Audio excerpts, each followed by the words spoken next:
going to study about the steps of urine formation. Now, in order to know the parts of the nephron and how to draw the nephron, you can refer to the video which I have uploaded before. Now here you can see on the right hand side that there are three steps in urine formation. First one is the ultrafiltration. Second is tubular reabsorption. Third one is tubular secretion. Okay. Abhi, we are coming back to the afferent arteriole. Now you know that the blood enters inside the afferent arteriole, okay, under pressure, goes inside the glomerulus. These are network of capillaries. From here, the blood will be coming out from a narrow capillary, that is the efferent arteriole, right? So you can see there is a difference in the two diameters. This is the afferent arteriole, this is the efferent arteriole, and the efferent arteriole is narrow than the afferent arteriole. Due to this difference in the diameter, there will be a filtration which will be occurring inside this Malpighian corpuscle, right? So what is going to filter out? What is going to filter out inside the Bowman's capsule? So in this way, from the blood, the liquid part of the blood, that is the plasma is going to filter out inside the Bowman's capsule. Okay. Now once this filtered plasma comes inside the Bowman's capsule, we are going to refer to it as the glomerular filtrate. We are going to refer to it as the glomerular filtrate,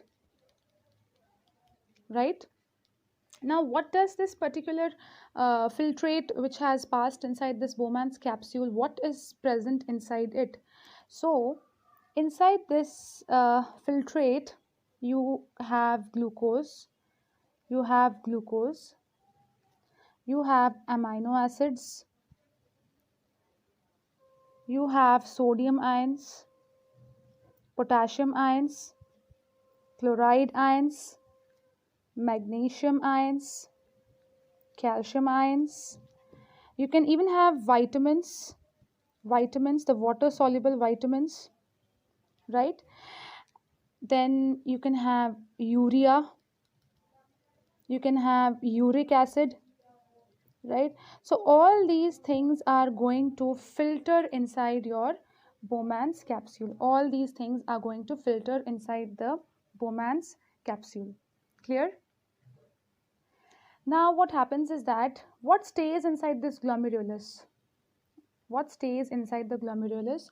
Now those molecules which have a high molecular weight, which have a big size, which cannot pass through the membrane of the Bowman's capsule, for example the blood cells, RBCs, red blood cells, white blood cells, platelets, and the proteins, because the size of these molecules is large, so it does not pass through the membrane of the Bowman's capsule. It does not pass through the membrane of the Bowman's capsule. So this is actually known as ultrafiltration. I repeat, this is known as ultrafiltration. Why we call it ultrafiltration? We call it ultrafiltration because the process of filtration occurs here in the Bowman's capsule. Due to the difference in the diameters, there is a hydrostatic pressure created. Due to the hydrostatic pressure, filtration of the liquid part of your blood occurs, the plasma. Okay, all of the plasma is going to come inside the Bowman's capsule. And what does it contain? It contains glucose, it contains amino acids, contains sodium, potassium ions, chloride ions, magnesium ions, calcium ions, vitamins, urea, uric acid, right? And RBC, WBC, platelets and proteins will remain inside the glomerulus, and they will proceed forward into the efferent arteriole because of the large size. Now we are proceeding to the next step, that is the tubular reabsorption, right? Now where does this tubular reabsorption occur and how it is happening?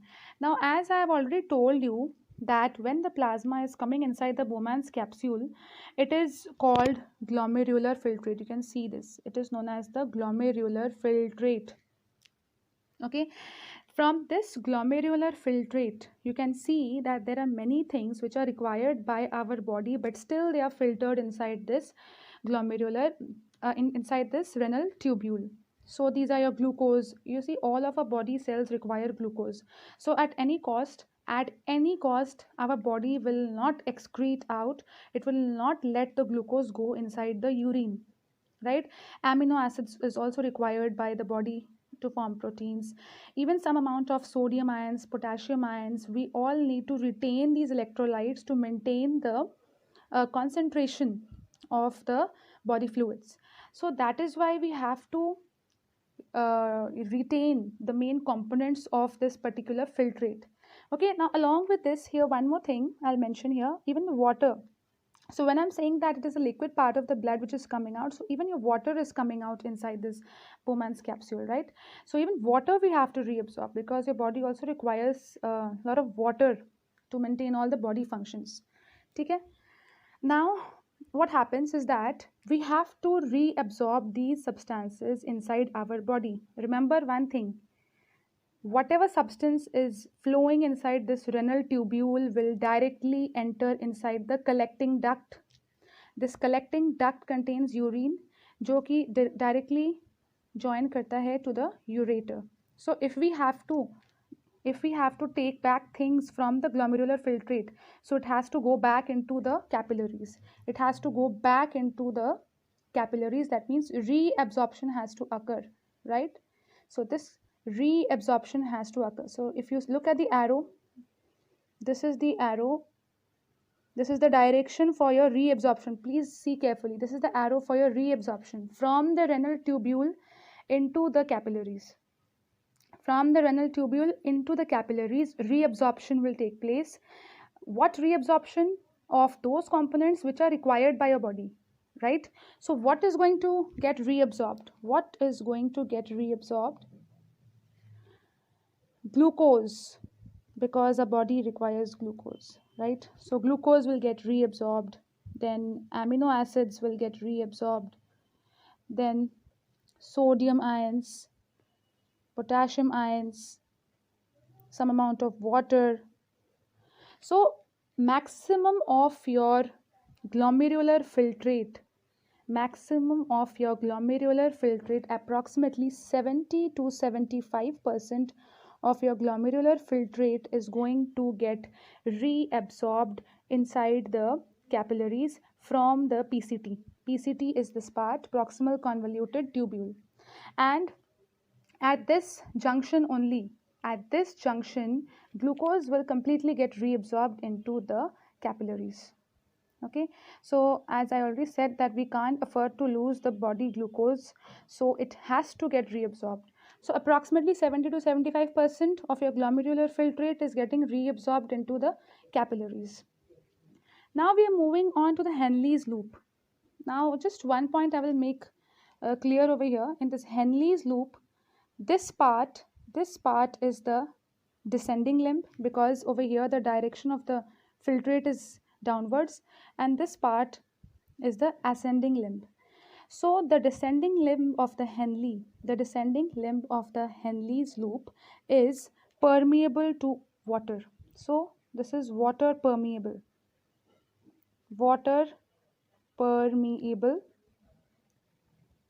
The ascending loop of the Henle is impermeable to water.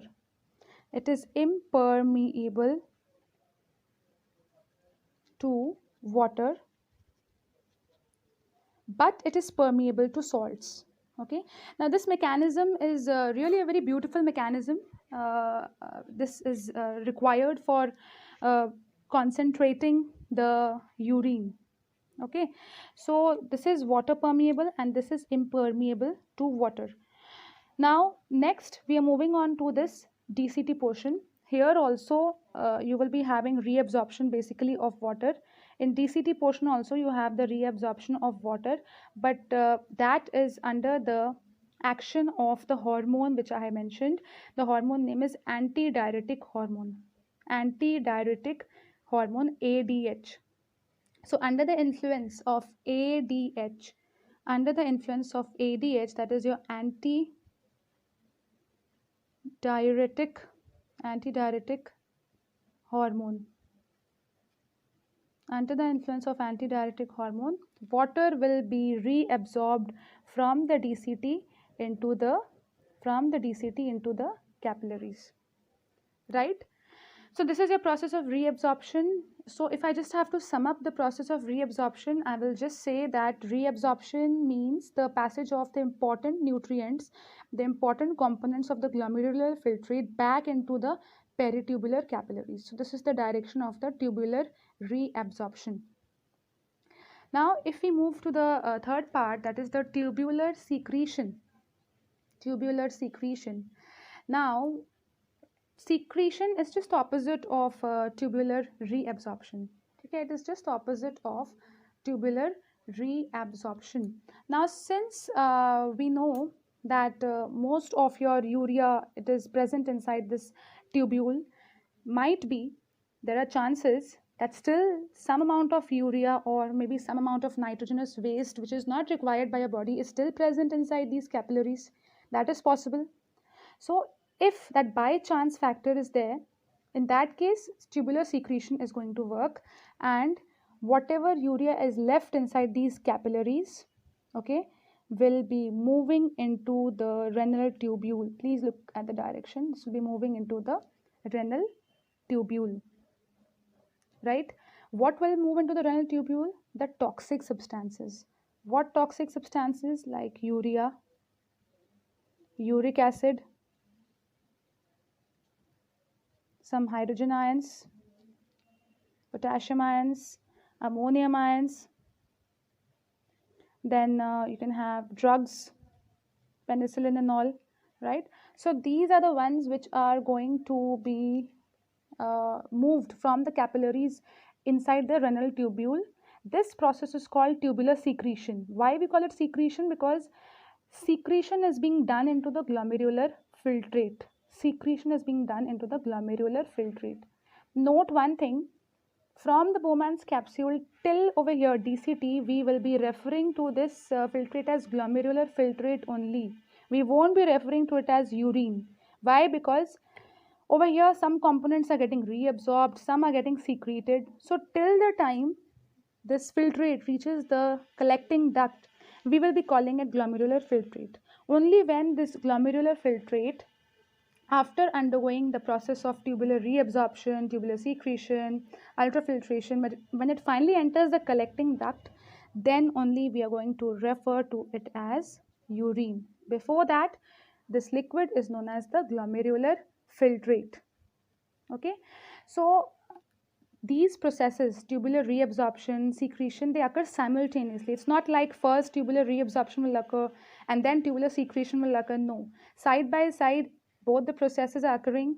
Reabsorption is occurring, and from reabsorption direction is from the renal tubule into the capillaries. Secretion, the direction is from the peritubular capillaries into the renal tubule, right?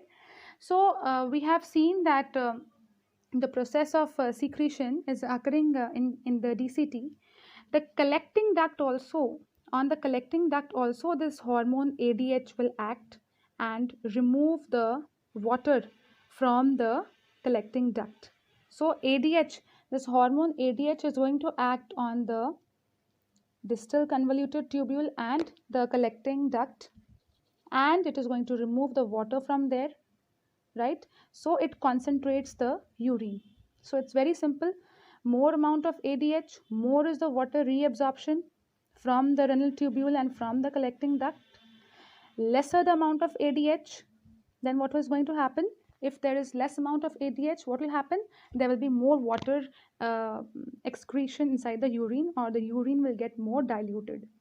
So these are the three steps of urine formation: ultrafiltration, which occurs inside the Bowman's capsule or the Malpighian corpuscle; tubular reabsorption, which occurs throughout. Tubular reabsorption occurs mostly in PCT. PCT, 70 to 75% of your filtrate is reabsorbed here only, right? Henle's loop is responsible again for reabsorption of water, okay? And finally DCT also, you have some amount of reabsorption of sodium, water, right? But There is one thing for DCT and for collecting duct, we are going to use the term conditional reabsorption. Why conditional? Because of the ADH, because of antidiuretic hormone, there is conditional reabsorption of water. That is, only when ADH will be there, only then the water is going to get reabsorbed.